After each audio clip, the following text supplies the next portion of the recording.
I see your Highness's royal wife is not present, she said. I hope she's resting. I was shocked to hear that she should have been dragged across the seas in her condition. But there, it's all of a piece with your want of consideration and foresight. I'm sure the poor girl rues the day she was ever compelled to leave Achin and take you as her husband. Sultan Ahmad made a defiant reply. Unfortunately, it was lost on the onlooking audience, since he lacked the benefit of a translation spell and must needs make his defense in his own language. Nor was he even allowed to complete it. Mak Gungang cut him off, crying, I didn't know, he says. I should have thought even a blockhead would guess the likely consequence of bringing his wife along on such a journey. You ought to have checked yourself. But you could never govern your lower passions, even as a boy. What a life you led your poor nurse. They hoped you'd improve with age, but you're being taken by the Achinese put paid to all of that. We celebrated when the foreigners sent you back to us, but we should have mourned instead that they took our prince and returned him a tyrant. Oh, your father was a very shaitan in his youth, but he would never have done what you do now. God was merciful in decreeing his death before he could witness his own son, puppet of the Achinese kingdom, grovel before the British like a cur. That's it.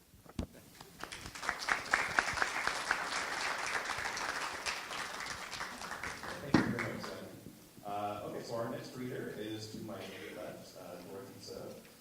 She's a writer and assistant professor of creative writing at Hong Kong Baptist University. She's published 3 short story collections in Chinese. Her short story collection, So Black, won the 2005 Hong Kong Biennial Award for Chinese Literature, and A Dictionary of Two Cities, co-authored with Han Lai Chu, won the 2013 Hong Kong Book Prize. Her first English language short story collection is Snow and Shadow, comprising both translations from the earlier collections and new work. She's also a co-founder of the Hong Kong literary magazine, Speculative, and she'll be reading her passage in Chinese, and we'll have a translation up on the wall there. So, if you don't mind going.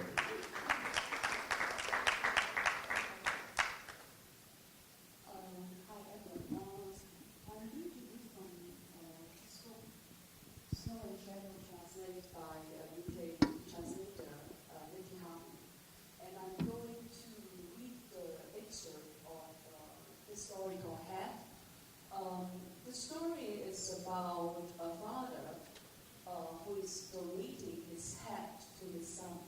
And I'm going to read the beginning of the story.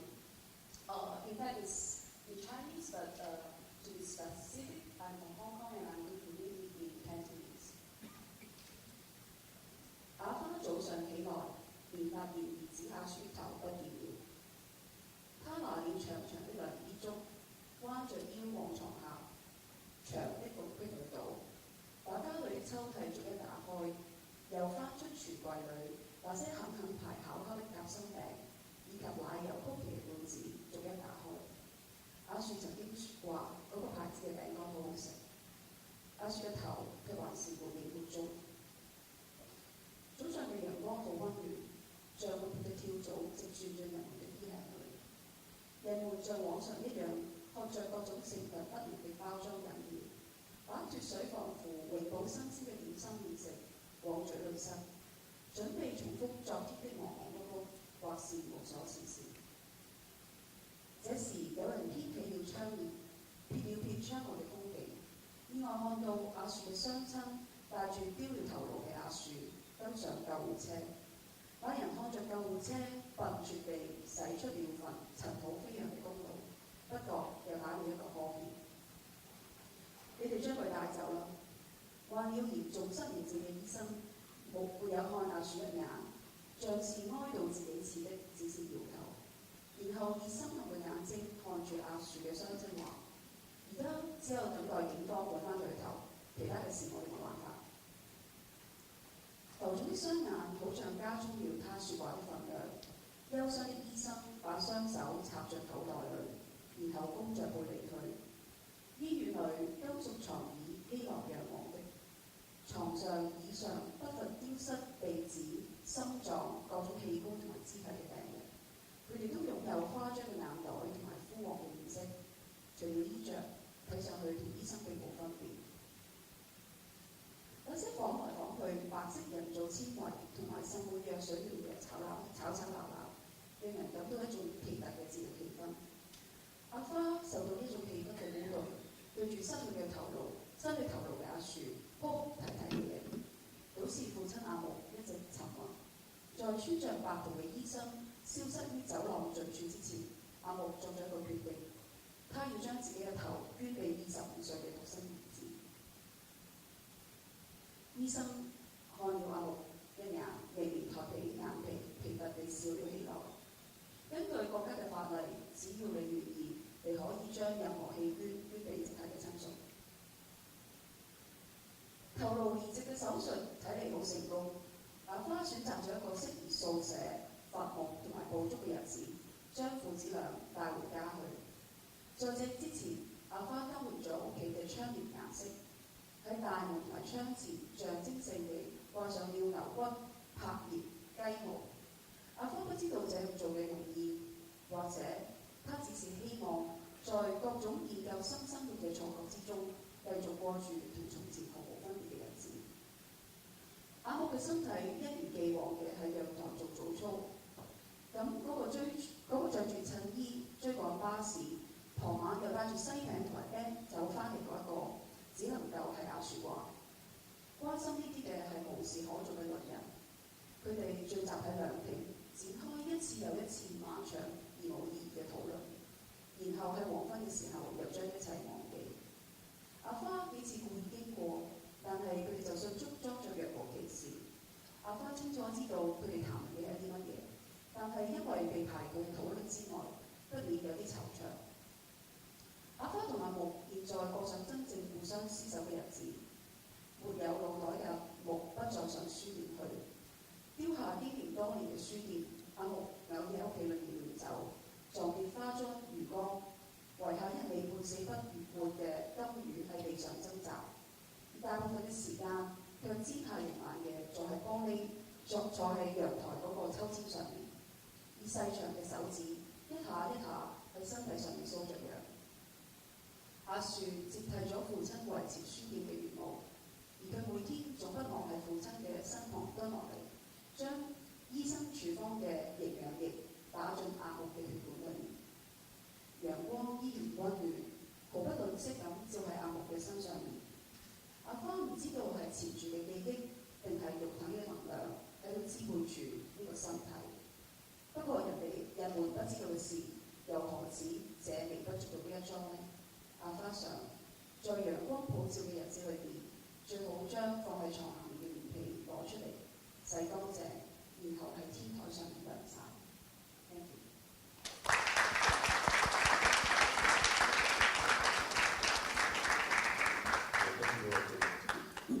Okay, so our next speaker is to my immediate right, Intan Paramaditha.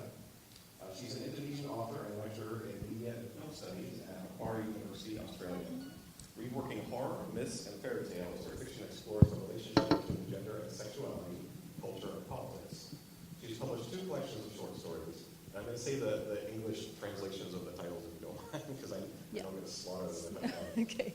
So Black Magic Woman, shortlisted for the 2005 Katulistiwa Literary Award, and The Devil's Slaves Club with Eka Kurniawan and Lauren Prasad. She collaborated with Theater Garasi in the production of The Obsessive Twist, a play on sexuality and religious conservatism in Indonesia. Her short stories have been translated into English and German as Spinner of Darkness and Other Tales. Okay, just want to make sure if it's ready. Oh, 5 minutes. 5 minutes, okay. Okay, maybe if you need 5 minutes or so, we're still working on the translation. So, sorry, some technical issues. Sorry. About that. So maybe we'll have a feature first and then come back. Oh, you got it? Oh, it's done. Okay.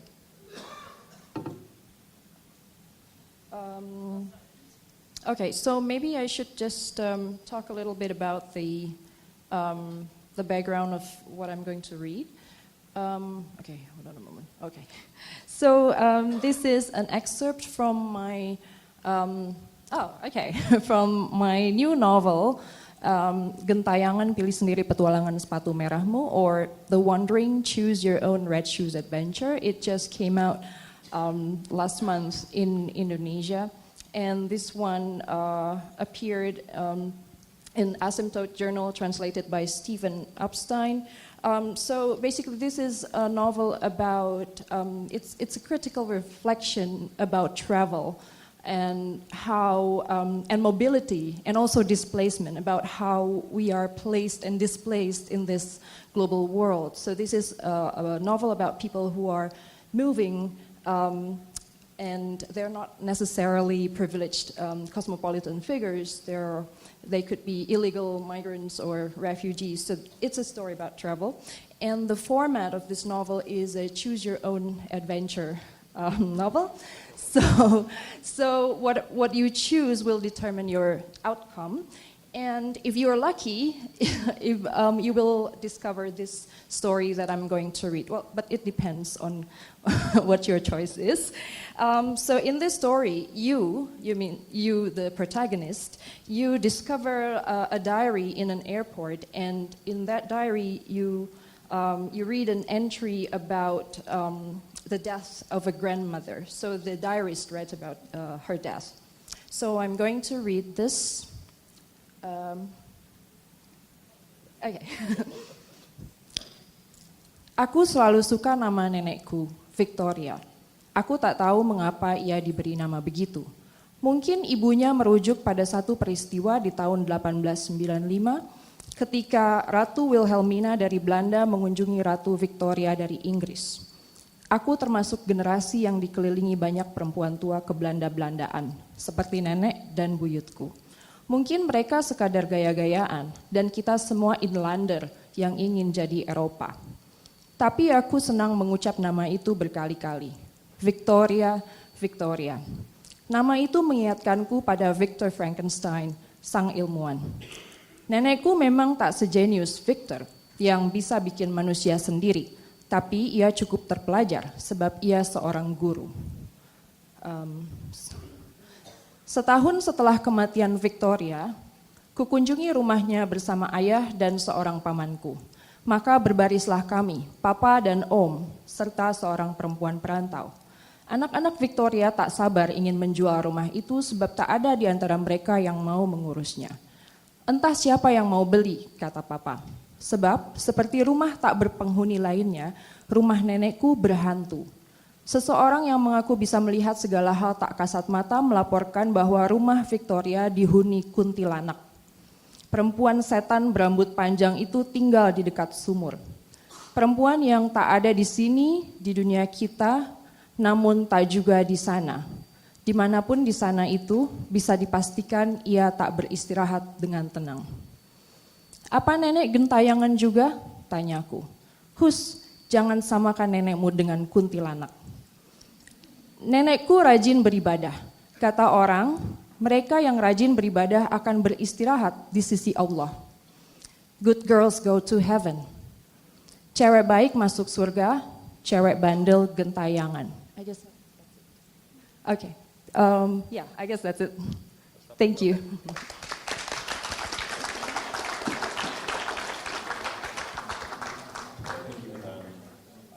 And our last but not least, our speaker on my immediate, or not sorry, my far left over here is Felicia. She grew up in Kuala Lumpur. She's been a radioactive cell biologist, a war historian, a university lecturer, a technology journalist, a theater critic, a flea market trader, and a catwalk model. She lives in London and is a graduate of the Faber Academy's novel writing program. Her debut thriller yesterday is a futuristic murder mystery dealing with short-term memory loss, and she was selected as one of the Observer's Rising Stars for 2017. Felicia. Hello, everyone. It's such a pleasure to be here. It's my first appearance at a literary festival panel in Malaysia since my book came out, and also it's the first time I've been to Penang since 1999, so I'm really happy to be here.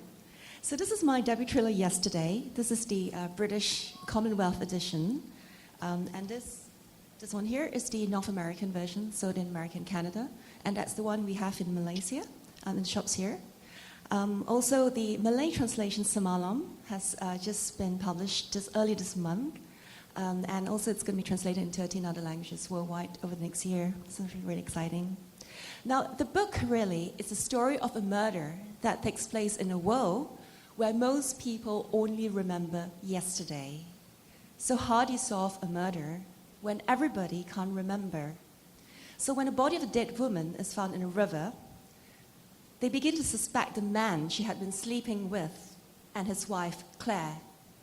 But can you really catch a killer when all who are involved have limited memories, including that of the detective who's investigating the case?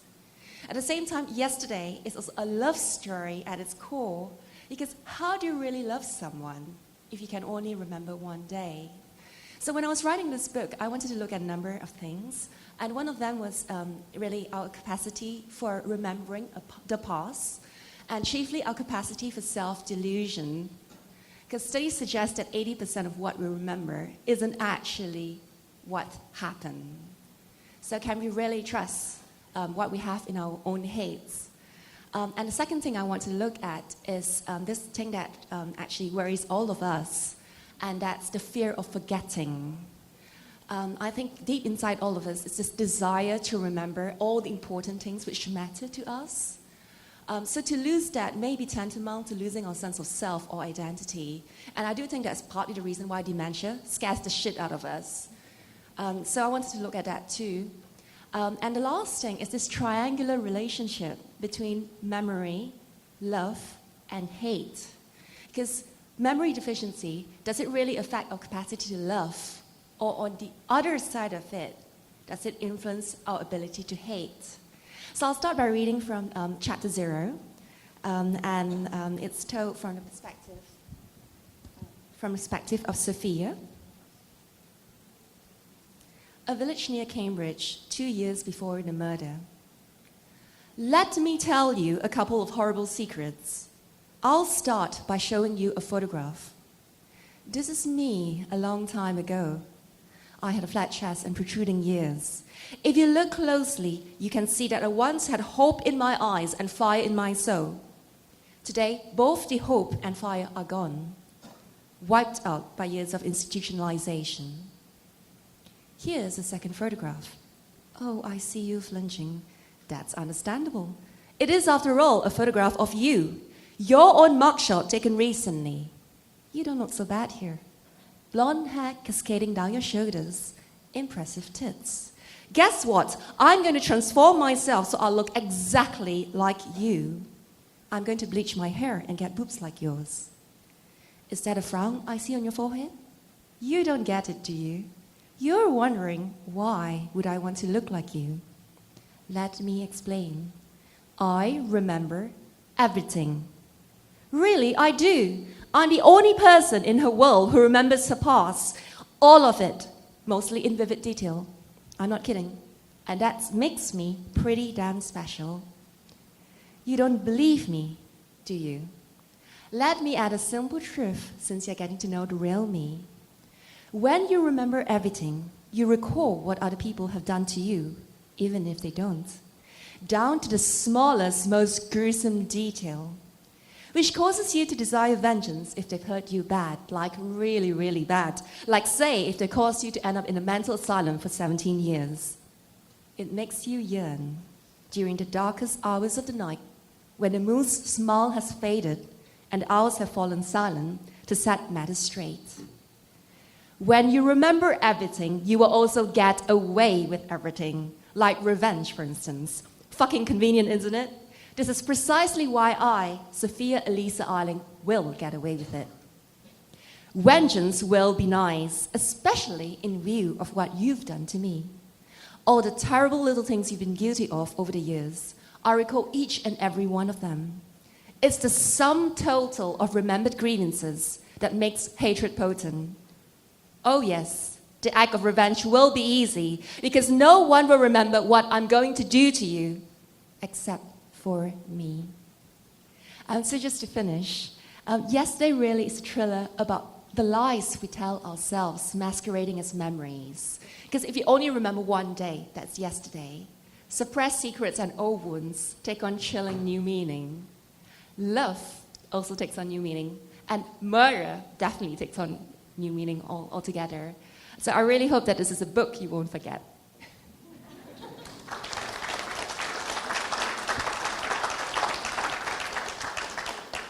Okay, thank you, Felicia. Can we get one more round of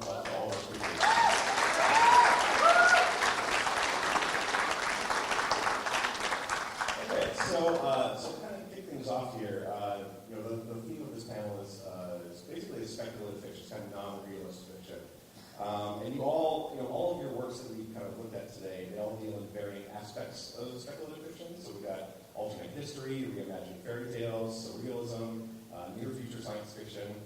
These are just some of the different kinds of speculative fiction that are out there, many, many kinds of subgenres. So what is it about working in a non-realist genre that appeals to you? So what can you do with fantastical writing or speculative writing that you can't do with more realist writing? Me first. Yeah, I think so the question is, what can you do with non-realist writing that you can't do with realist writing? Well, I think to me, I don't see like a clear division between the two. I think it's more of a spectrum. And because at the end of the day, when you are creating a piece of fiction, you have to create a new world for your reader or your watcher if you're making films or whatever. And so you're already creating this world in their head, and it's kind of up to you whether you want to put dragons inside the world or not. And I think, definitely for me, why I'm quite interested in speculative fiction is kind of there are two sources. So one of the sources is like the books that I read growing up. I read a lot of like British fiction that was written in the like 19th century, and so I ended up writing a novel set in the 19th century in Britain that was very heavily influenced by the books I read. And a lot of those books that I read were speculative as well. They were fantasy. They were and so just playing with those tropes was really enjoyable for me. But the other bigger source and is kind of my upbringing. And I think when you live in Malaysia, sometimes it kind of feels like you're living in a fantasy world in good and bad ways. And so I think when you grow up, there's a lot of things that we kind of talk about and believe that in other countries might be viewed as fake, but is very real to us. So like hantu, all this kind of thing. How many of you believe in ghosts? Hands. Okay, quite a few. My sister's hand is very high. So how many people definitely don't believe in ghosts? Like you have no doubt in your heart there's no such thing as a ghost. Okay, there's some hands, but I would say fewer. And then the rest of you not sure. And that not sure state is the most terrifying state.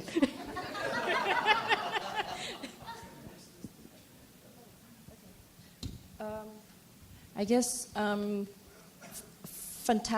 fantastic realm that I explore is still grounded in reality. So my fiction is not, the kind of Lord of the Rings fiction where you have a completely different universe. It's still grounded in reality because I do feel that horror. Okay, so maybe just going back to when I first started writing, I was really inspired by horror fiction, Gothic literature, Mary Shelley, and I also read a lot of short stories by Edgar Allan Poe. Also, the Indonesian horror master of horror stories, Abdullah Harahap. Me and my colleagues actually wrote a whole book dedicated to Abdullah Harahap as the master of horror stories.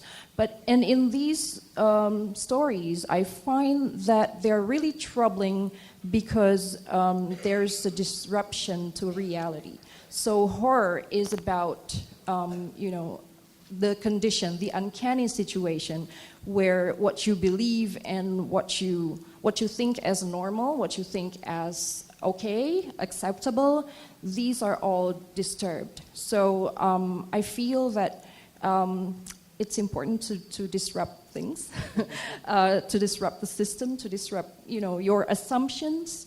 So I see the potential of horror through that disruption of reality. So that's why a lot of my writings are always grounded to some extent in reality.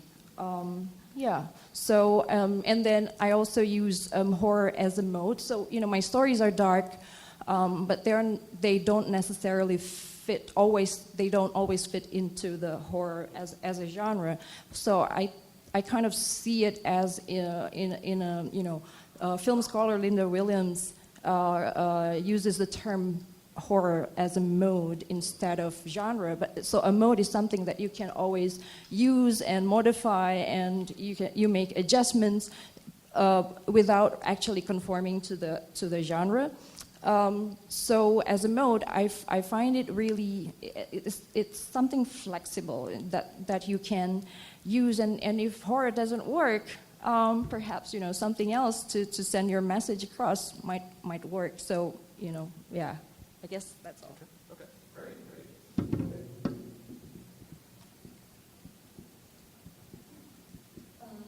I think I agree with saying that what is real and unreal is sometimes not, we have a clear distinction. I define realistic stories as something, is one kind of reality.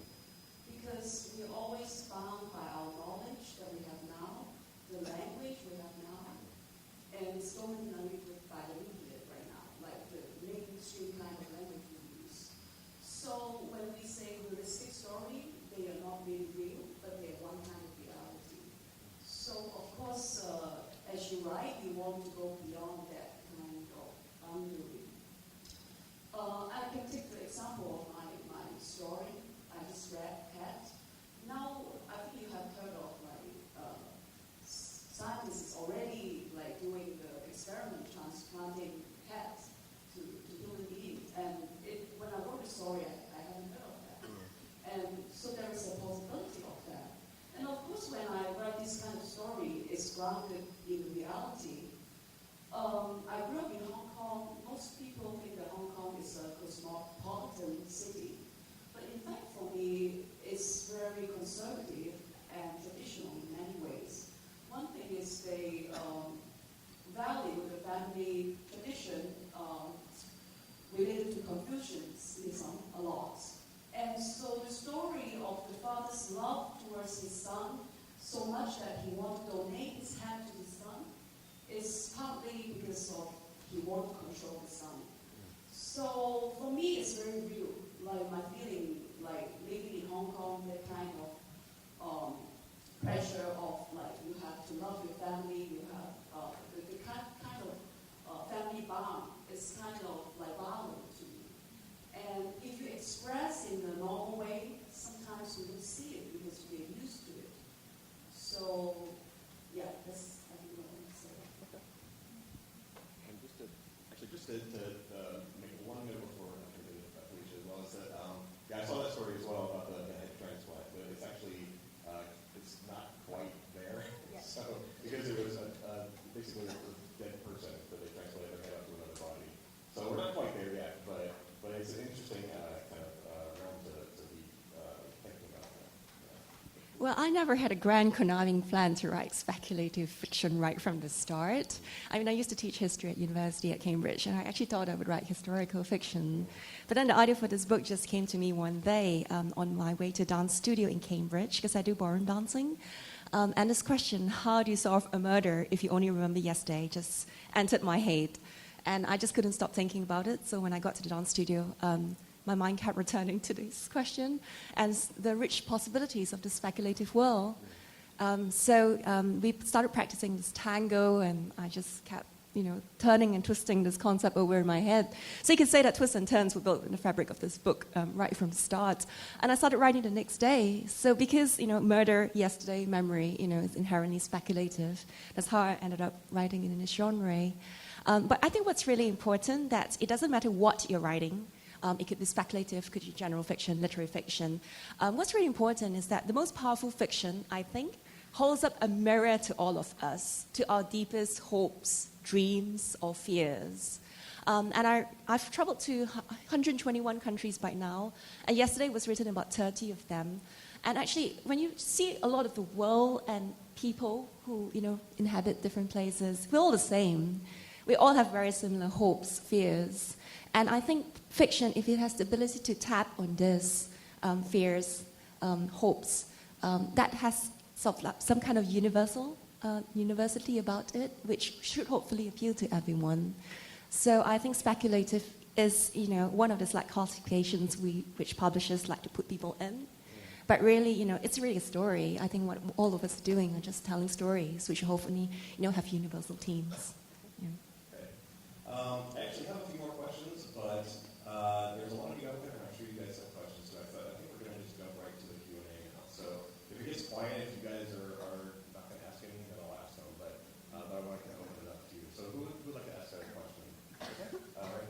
You got like a spare mic if you want. Yeah. The gentleman in the plaid shirt right there. Hi, my name is Jack, and I'm a university student.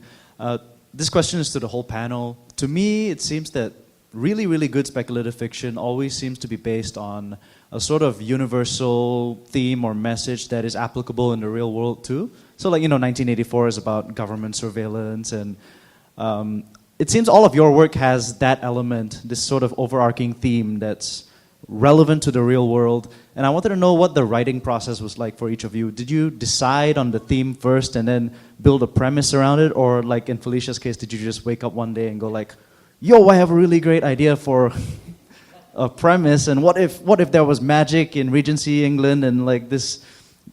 So do you think of the theme first, or do you think of the premise first and then find themes that are applicable later? I'm going to... Yeah. I'm going to actually come in and say that, it's all well and nice to have a grand concept for a story, but the concept really means nothing. In reality, when you're writing a novel, it's the small details which make a novel sing, characters which readers can empathize with. So that's what, is really very important when you're writing a book, to concentrate on your characters and, develop these themes through their eyes, through what they're experiencing. So when I was writing this book, it was quite an organic process. I followed the characters and what they did, and sometimes they actually surprised me with what they were doing. Storytelling is an unexpected thing. I think the best twists sometimes take readers and writers themselves by surprise. So, like in the case of this book, the idea for the final series of twists came to me on a train journey from London to Winchester. So that's why Winchester is the name of one of the key characters in this novel. So I would encourage you to be curious, keep asking questions about the world you inhabit, because these small things, all the conversations you've listened to, all the people you've met, they're all really relevant when you're writing a novel.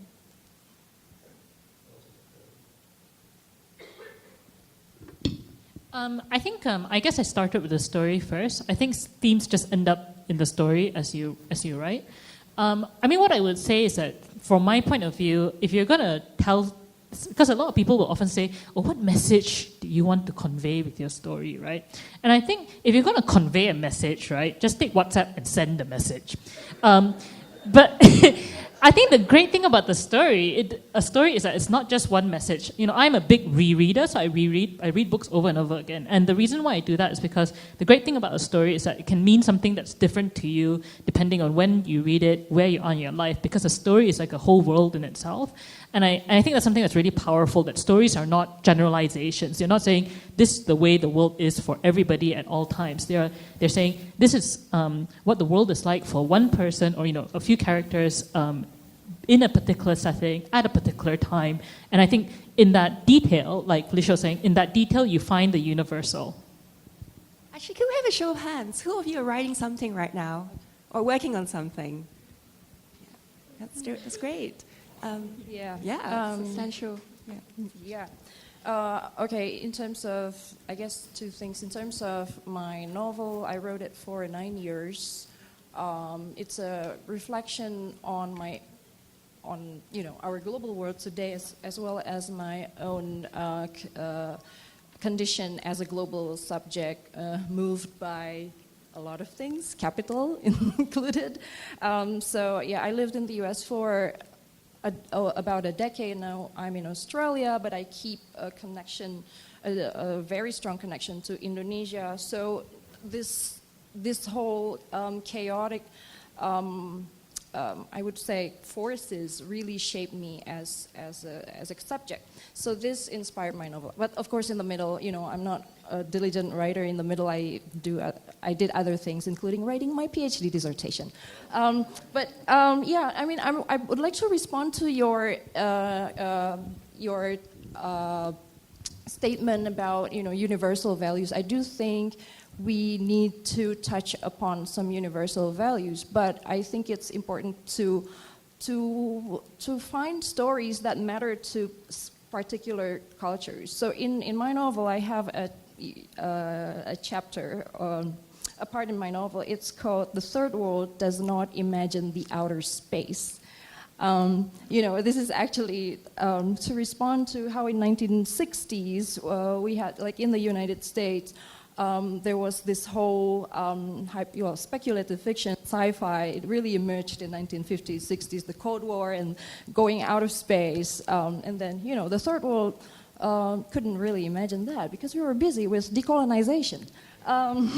So I guess it's really, so if we have, let's say, Malaysian sci-fi or Indonesian sci-fi, it's going to be really specific, and I think it's politically important. I do think it's important to challenge the idea of universal humanism and really question what stories that do not get told. I guess it's our job as a writer.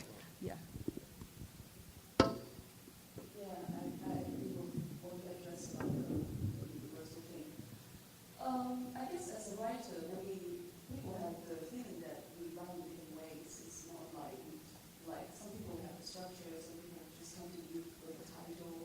I think it's the same to me. But I want to make a point is that for me, I think no matter what comes to me first, there's something I need to write is in fact there is a problem that I want to solve or something troubles me a lot.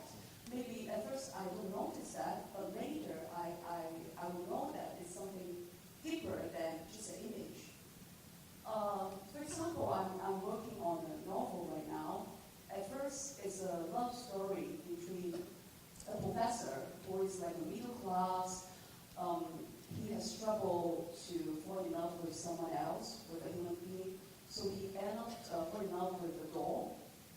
And later, I wrote this story for a long time, and I think that later I feel that the story after the Umbrella Revolution happened in Hong Kong, I feel that they are connected together, and then the story changes at that moment to me. Because I think that this professor's character, as like a middle class, afraid to touch other people, is kind of the character we all bear as a Hong Kong person. We are very, how do I put it? We are very polite, and we are not violent at all. I think one thing about the revolution, if you know, in Hong Kong, many people demonstrate in Central, we occupy Central, but some foreigners come and see that, oh, you didn't burn any car. You didn't this, I don't know if it's amazing or not, because, some student, I'm teaching in the university, they even write me a letter asking, can I go to protest? I mean, if you're protesting, why are you asking? So suddenly I feel that... Do you say yes? Or yeah, teacher say I can go protest. It's okay. It's like asking you, how do I create writing? So that's the way how we even make a class for them so that they don't worry about examination. That's what we do. That is awesome. Okay, the lady right here. Just a question, or partly an observation. If you look at some of the greats from Tolkien to Lewis Carroll to people like that at one end of the spectrum, who seem to be writing in some of the same areas that these ladies are writing in, as opposed to science fiction, these writers seem to have a kind of satirical nature to their writing, which is a kind of sense of the absurd. And I wonder whether there's a kind of vicious sense of humor or a demonic sense of humor that is part of this genre.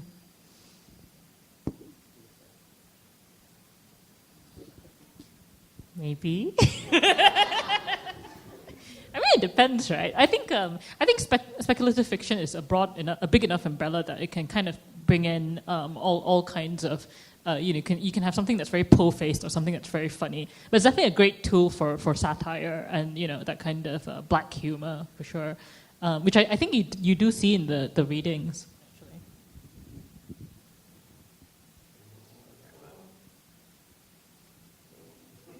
I have a story, I was thinking of this, Intan, when you mentioned the third world does not dream of outer space. I went to this great African science fiction panel. This was in England. This Zimbabwean writer, Tendai Huchu, was sort of saying, oh, I mean, he didn't say it this way, he used his Zimbabwean accent. He said, why African writers, they often write fantasy, they don't write that much science fiction.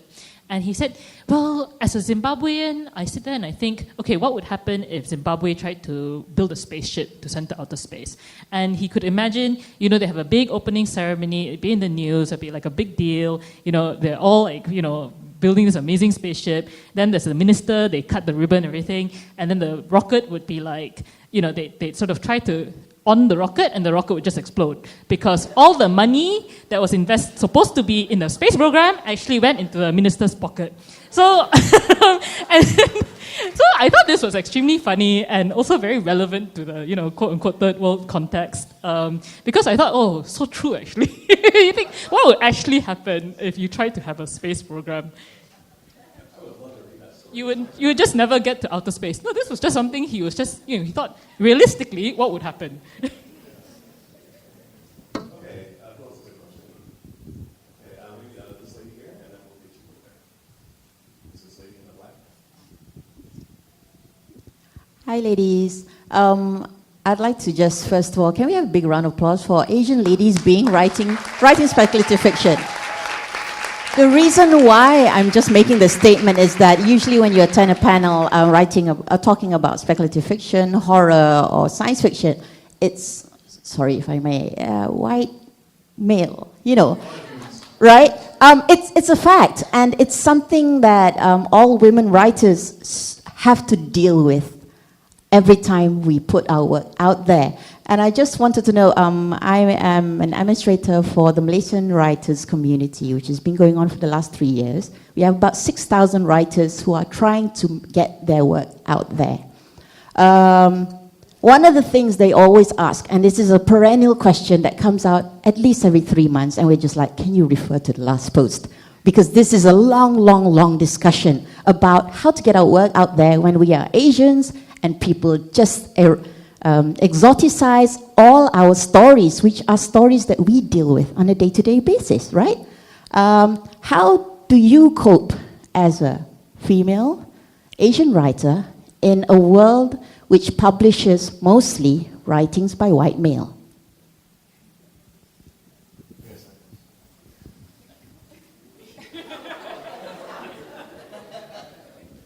I only get these questions about exotic female Asian writers in Malaysia. I've never been asked this question anywhere else. I really think if you write a damn good book, that's all that matters, and no one, gives a shit really, who you are, because much of the submission process is anonymous. I mean, you don't put your photograph, next to your first chapter or your, your synopsis or your cover letter.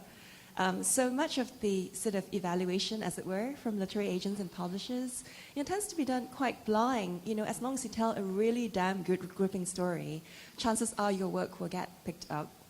But I would say that, at every stage of the process, do get, constructive feedback when you're writing. I think that's really important for all writers. It was really important for me to have the support of my writing group on a weekly basis.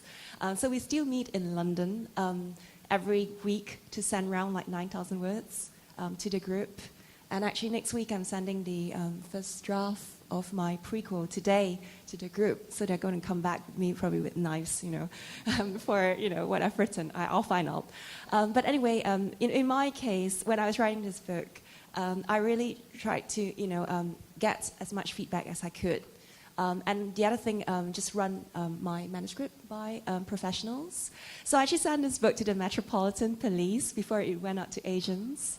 And to my disbelief, they came back with 10 pages of suggested edits, more or less along the lines of, this is not what a detective would say.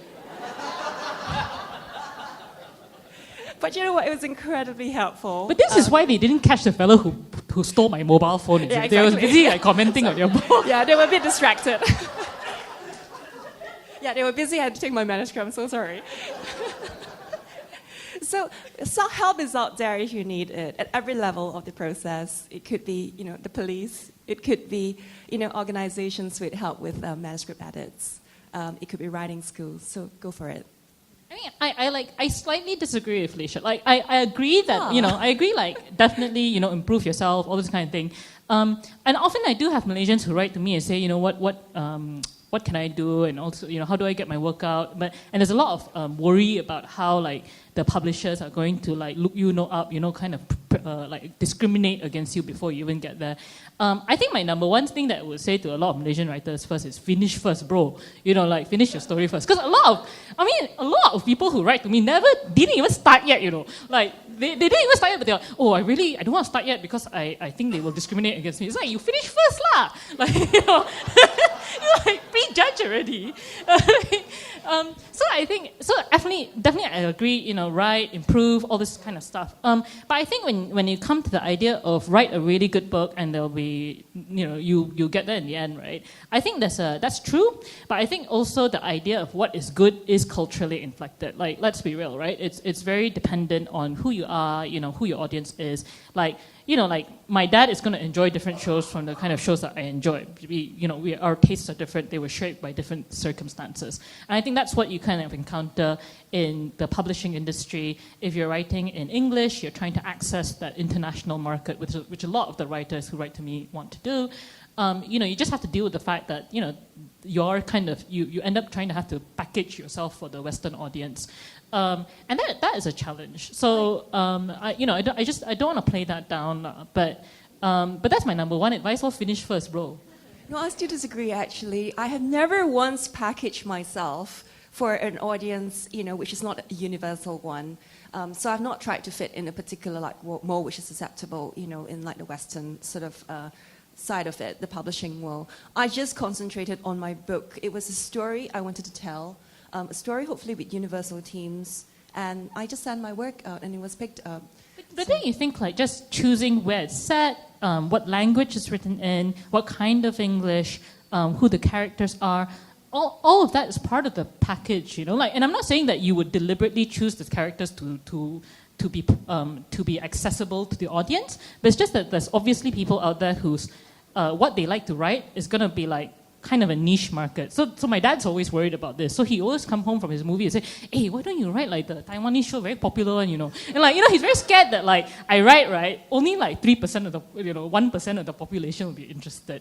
But all you need is 1% of the population. So I think it's okay. But I know what you mean, but I think there's always, every creative choice that you make will kind of influence the output, and some of your creative choices, depending on your culture, might not be as accessible to, say a Western audience, for example.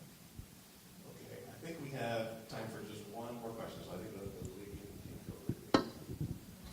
Hi, great session. My question is directed to Dorothy. I'm curious about the alternative. So you mentioned that you used this story of this head transplant to convey this sense of familial control that you felt. Now, using fantastical sort of themes, right, is one way to kind of express something that is so out there, and then to try and get that message across, right? So my question is, if you were to remove the fantastical elements, right, what kind of technique would you employ to convey the same message? Thank you.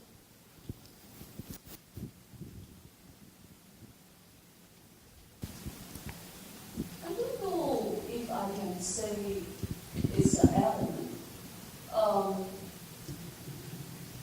Like, as I said before, what is real and what is unreal is often, how do I put it, strengthened by the knowledge we have now and the language we are using. And the language we are using and the knowledge which is accessible to us is often dominated by male, the government, the majority ideology. So I cannot say there is something very clear what is like fantastical is not. So I think that's the first response I have to your question. In that, I want to respond to the idea of being a female writer. I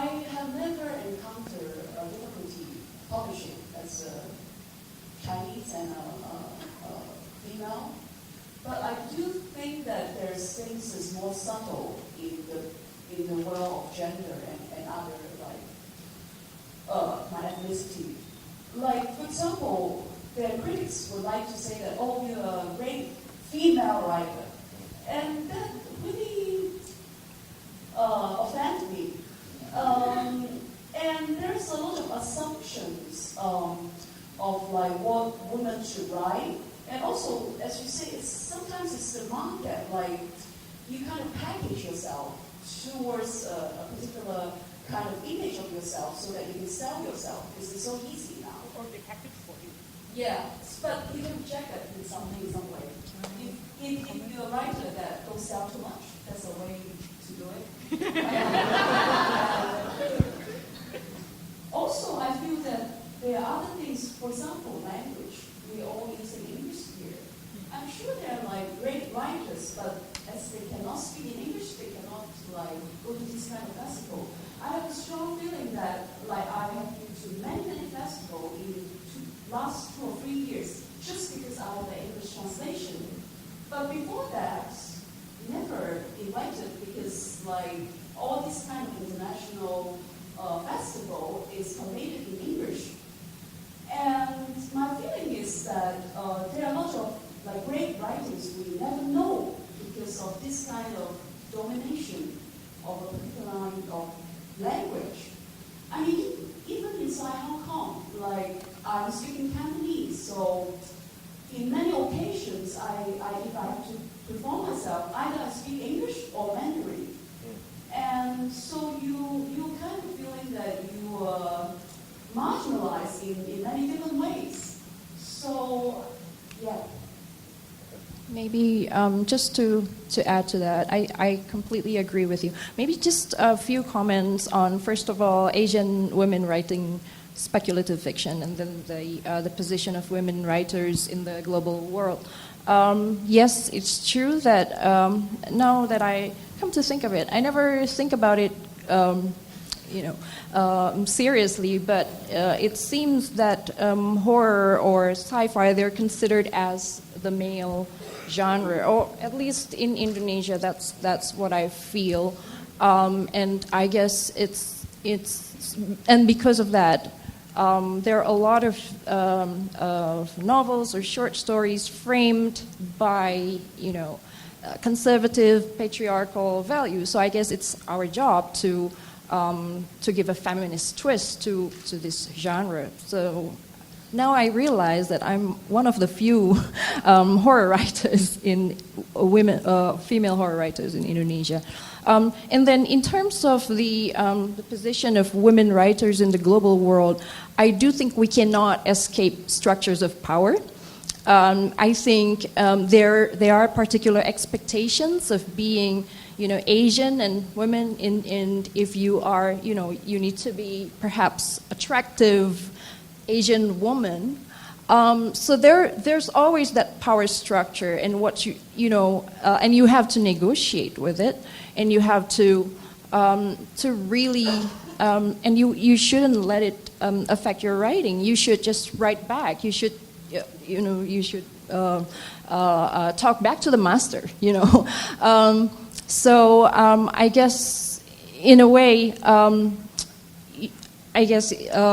you negotiate with the structure, but at the same time, don't let it de-radicalize your writing, I guess. I'm going to come in here and just put down some simple stats, okay? So in terms of people wanting to get published, if you're sending your work out, most agencies get about 1,000 to 2,000 submissions every year before they take on a new debut client. Most publish people who make it past the agent stage and publisher stage.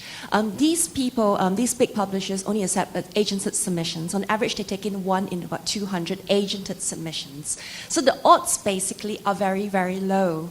So it goes back to my point, you have to write a damn good book. Because most of these 15,000 submissions which my agency gets every year, they are not, Asian, female, they are everyone sending work in. So you have to sort of like rise above that and just write a really damn good book. And I think that, is really one of the main things which get people noticed. It doesn't matter who they are. Okay, we are all out of time. So I'm to thank the GTLF organizers and staff and volunteers as well. Fantastic literary